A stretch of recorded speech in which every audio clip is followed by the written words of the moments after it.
Baptist Hospital? Baptist Hospital in New Orleans. The top floor, which I think was floor maybe 7, was rented out to like a group that did hospice and LTAC, like a long-term facility, that kind of thing. And they rented it out, had their own people housed there. The other floors were the regular hospital. So when the hurricane was coming, hospitals have a system of Team 1 and Team 2. Team 1 stays for several days, brings their clothes and everything, and their food, and they hang out at the hospital. And they do whatever they have to do, nurses, doctors, this whole group.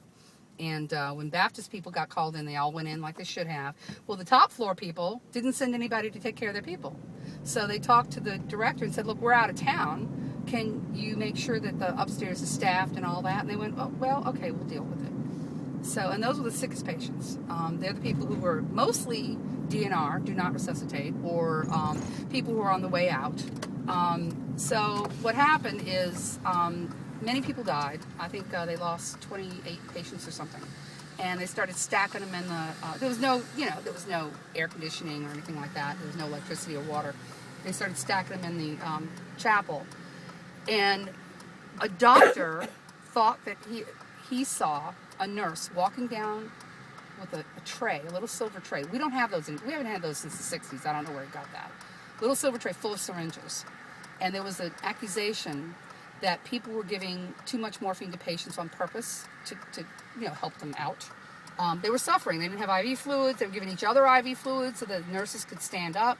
By the time they had patients who were really suffering, they didn't have enough drugs. Their drugs were we have electrical system now where you have to hit certain buttons on a computer for the drawers to pop open. They didn't have access to that.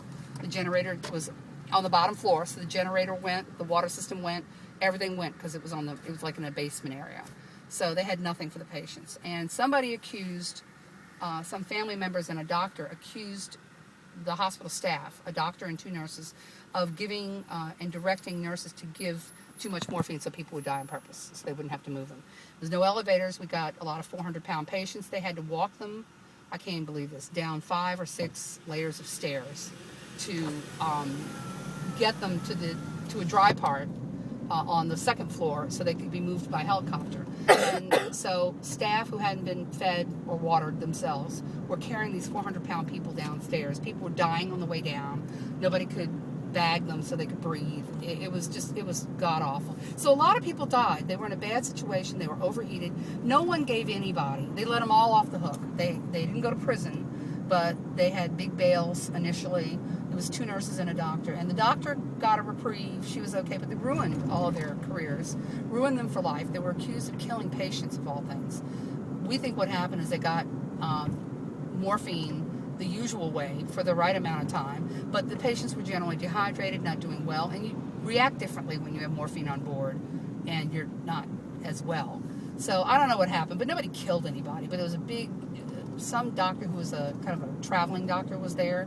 He said he saw a nurse walking around with trays full of morphine giving people stuff. That's stupid. I don't believe that.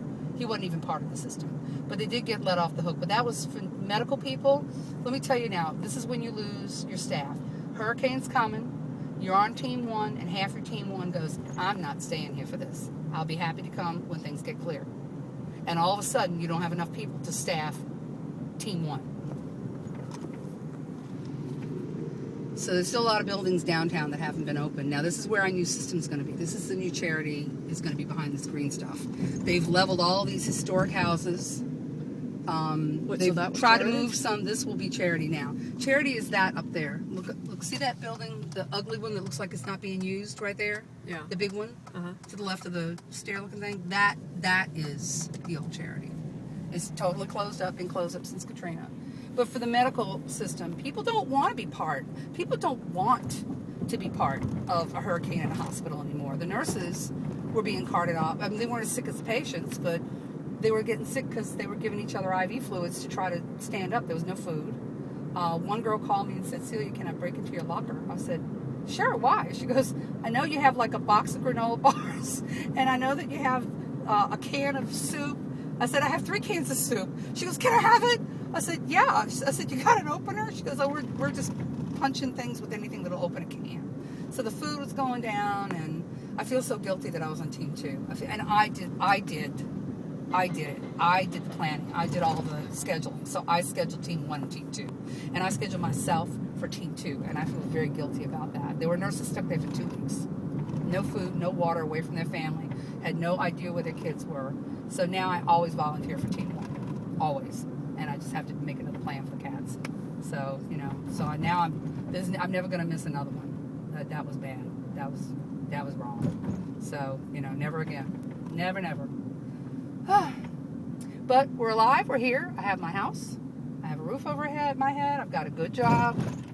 My city's coming back. I can still go listen to jazz for free. We still have Mardi Gras and Jazz Fest. And I'm not going anywhere.